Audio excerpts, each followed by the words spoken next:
Ngayong araw nga gagawa ako ng recipe kong labanos o sarili kong dish. Una nga binalatan ko lang, syempre hindi naman pwede kainin yung balat eh. Hinugasan ko nga yan muna bago ko balatan kasi yung nabili ko parang libag-libag na yung labanos. Nang natapos ko na nga balatan ito, hihiwain ko lang ng maninipis katulad nito. Nahirapan nga ako sa paghiwa at the time na to kasi sobrang talim ng kutsilyo namin. Ay nako mga kapoks, matalim pa yung ngipin ko dito sa kutsilyo namin. Dito nga ako natagalan pero for the go pa rin.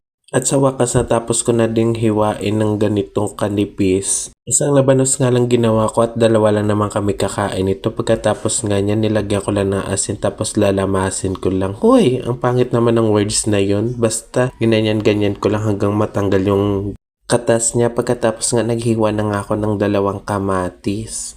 Tapos nilagyan ko na nga din ng 3 sili. Gusto ko talaga yung maanghang. Sobrang simple nga lang ng dish na to mga kapoks pero panalo yung lasa. Pagkatapos nga hinalo-halo ko lang lahat. Pagkatapos nga nilagay yung kamatis at saka sili, titimplahan ko na nga. Inuna ko na ngayon ng konting asukal, asin at saka yung suka. Ganun nga lang yung ingredients niyan mga kapok pero panalo na.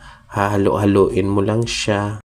Tignan niyo naman mga kapok, so nakakatakam yung itsura. Pagkatapos ko ang hinalo-halo, tinikman ko na first bite. Ay nako, sobrang panalo yung lasa, lalo na kapag may kanin. Try niyo na din.